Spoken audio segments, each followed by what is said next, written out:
Hello friends, आइए इस प्रश्न को सॉल्व करते हैं। देखिए जो प्रश्न है solving a homogeneous quadratic equation. देखिए यहाँ पे हम अगले नेक्स्ट वीडियो में हम बताएंगे होमोजेनियस और हेटेरोजेनियस क्वाड्रेटिक इक्वेशन के बारे में हम डिस्कस करेंगे अगले वीडियो में।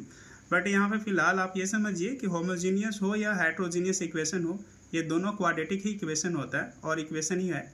ये होमोजेनियस क्वाड्रेटिक भी हो सकते हैं, लीनियर भी हो सकते हैं और क्यूबिक भी हो सकते हैं। ठीक है, तो ये इस पावर के फॉर्म में फॉर्म ले सकता है, बट ये सारे इक्वेशन ही है। बट हमने यहाँ जो लिया है क्वाड्रेटिक इक्वेशन है, जिसमें हमें x/y का रेशियो फाइंड करने हैं। तो ऐसी कंडीशन में पहले देखिए, फर्स्ट ऑफ ऑल हम लोग को क्या करना रहता है कि जो इक्वेशन दिया है, क्वाड्रेटिक हो या क्यूबिक हो, कुछ भी इक्वेशन दे रखा है तो हमें चेक करना है कि पहले ये फार्मूला पर ब्रेक होगा या फिर सिंपल फैक्टराइजेशन जाएगा, कॉमन लेने पर बनेगा, या फिर फर्स्ट एंड लास्ट टर्म को मल्टीप्लाई करके मध्य वाले टर्म अर्थात मिडिल टर्म को ब्रेक करना पड़ेगा। ठीक है, जिसे हम फैक्टराइजेशन कहते हैं। तो ये तीनों मेथड से चेक करना है। तो देखिए फर्स्ट ऑफ ऑल अगर आप चेक करेंगे तो ये फार्मूला पे तो बनेगा नहीं। ठीक है, अगर फार्मूला पर अगर इसे बनाने का प्रयास करेंगे तो एक मेथड है जो आपने 10th क्लास में पढ़ा होगा, पूर्ण वर्ग बनाने की विधि, जिसे इंग्लिश में हम कंप्लीट स्क्वायर मेथड कहते हैं। ठीक है, तो कंप्लीट स्क्वायर मेथड के वे से जा करके आप इसे सॉल्व कर सकते हैं। ठीक है, हालांकि बट डायरेक्ट फार्मूला पे जैसे a-b को होल स्क्वायर पे तोड़ना चाहे तो आप नहीं तोड़ सकते। एक चीज़ मैं यहाँ पर क्लियर करना चाहता हूँ, जैसे अगर सपोज दैट अगर ये फार्मूला पे अगर क्लियर होता, फैक्टराइजेशन गेट होता, तो देखिए a-b हमने क्यों नाम लिया, क्योंकि देखिए यहाँ पे मध्य वाला पद जो है माइनस में है, इसलिए a-b का होल स्क्वायर चला जाएगा। ठीक है, बट यहाँ पे फार्मूला बेस्ट नहीं है। ठीक है, तो आप डायरेक्ट मिडिल टर्म पे देखें ये भी टूट रहा है या नहीं। तो 7x² प्लस 9y² है, आप मल्टीप्लाई करेंगे तो 63 आ जाएगा। ठीक है, मतलब फर्स्ट एंड लास्ट को मल्टीप्लाई किया जाता है, तो ये देखिए 63x² y² आया। साइन क्या आया, ये प्लस और ये प्लस मल्टीप्लाई कर लीजिएगा तो प्लस ही आएगा। प्लस को लाखों बार मल्टीप्लाई कीजिए, प्लस ही आते हैं। ठीक है, अब डिमांड कर किया माइनस में 16xy चाहिए, इसको माइनस में 16xy चाहिए।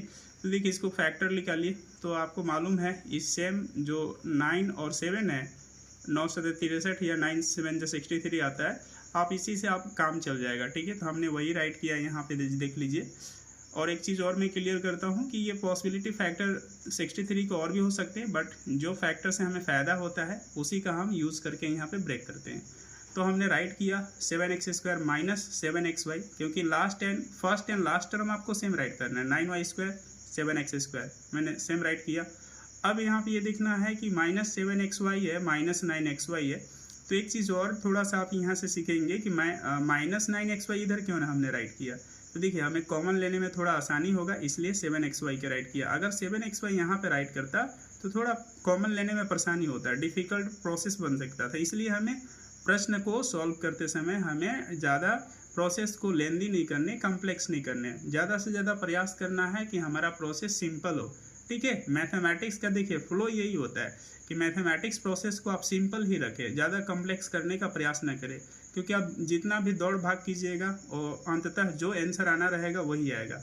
ठीक है, बट कहीं कहीं स्पेशलिटी कंडीशन रिक्वायर्ड होता है कि आप इसके मेथड से जाओ, इसके विधि से सॉल्व करो। तो ऐसी कंडीशन में कुछ क्वेश्चन का सोल्यूशन कम्प्लेक्स में भी बनने का चांस होता है। खैर आइए, इसका आप कॉमन लीजिए 7x का, तो x माइनस वाई आ जाएंगे। फिर -9 का कॉमन लीजिएगा, -9y, क्योंकि y यहाँ भी है, तो -9y का कॉमन लेंगे तो x माइनस वाई इक्वल 0। अब देखिए अगेन सेम कॉमन मिल रहा है, x minus y into x minus y common मिला, तो देखिए यहाँ पे अगेन कॉमन ले लिया, तो 7x माइनस 9y इक्वल 0। एक चीज़ और है कि जब ये देखिए दोनों सेम मिलता है, x माइनस वाई तो हमारा फैक्टराइजेशन जो मिडिल टर्म को ब्रेक किया जाता है, अर्थात ये सही बन रहा है। ठीक है, तो ऐसी कंडीशन में यहाँ पे अब नाउ करके हम लेकर चलेंगे x माइनस वाई इक्वल 0, तो x इक्वल क्या हो जाएगा, y हो जाएगा। तो देखिए यहाँ पे तो कोई कोफिशिएंट नहीं दिख रहा, बट यहाँ 1 साइलेंट है। तो ऐसी कंडीशन में x/y इक्वल आप राइट कर सकते हैं 1:1, जहाँ पे आप x का वैल्यू 1 ले सकते हैं और y का वैल्यू 1 कंसिडर कर सकते हैं। And second condition 7x minus 9y लेकर चलिएगा, तो सेम इसी तरह से 7x इक्वल 9y। ठीक है, क्योंकि इक्वेशन में साइन चेंज हो जाता है उधर जाने के बाद, तो आप राइट कर सकते हैं x/y equal 9/7, that is x/y। अब देखिए ये कैसे होता है, तो देखिए x के अदर साइड जैसी y जाएगा तो y का फॉर्म लेगा, और 7 फिर इधर 9 से इधर आ जाएगा, जस्ट इसका इक्वल वर्क होता है क्योंकि इक्वेशन है। तो ये आ जाएंगे 9:7 हो जाएगा। जैसे यहाँ भी वही हमने वर्क किया है 1:1, खैर यहाँ तो 1 1 है सिंपल है, ठीक है, सेम वैल्यू यहाँ पे है, बट यहाँ पे डिफरेंट आया है। तो देखिए अब इसको ये आंसर जो है सही है या फिर गलत है, आपकी संतुष्टि और वेरीफाइड के लिए, ठीक है, मैंने इसे वैलिड बनाने का प्रयास किया है। तो देखिए इसको हम लोग कोट करेंगे। पहला केस लेकर चला x/y इक्वल 1:1। तो ऐसी कंडीशन में हमें x का वैल्यू 1 पुट करना, y की जगह पे 1। तो देखिए सिंपल 1 1 पुट कीजिएगा तो कोई फर्क नहीं पड़ेगा, 7 आएगा, 16 आएगा, 9 आएगा, ठीक है। तो देखिए प्लस में 7 प्लस में 9, आप इसे ऐड कर लीजिए, प्लस में 16 और माइनस में 16 वेट कर रहा है, तो इक्वल 0 आ जाएगा, 0 इक्वल 0 जो हमने प्रूव किया। केस 2 में लेकर चलेंगे, x/y इक्वल 9:7, जहाँ x का वैल्यू 9 और y का वैल्यू 7 है। तो ऐसी कंडीशन में x के जगह पे 9 पुट कर लीजिए, जैसे मैंने यहाँ पे दिखा रखा है, xy 9 7 मल्टीप्लाई में है, 9y स्क्वायर है, तो y के जगह पे 7 है तो 49 हो जाएगा, स्क्वायर 7 का स्क्वायर 49। तो इसी तरह से आप इसे मल्टीप्लाई कर लेंगे, फिर प्लस प्लस ऐड कर लीजिए, तो 1008 माइनस 1008 आएगा, तो 0 इक्वल 0 इस तरह से प्रूव हो गया, ठीक है।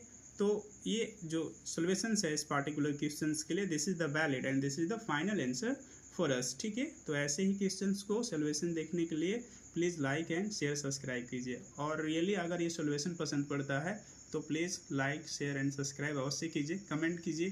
तब तक मिलते हैं अगले क्लासेस में। जय हिंद, जय भारत।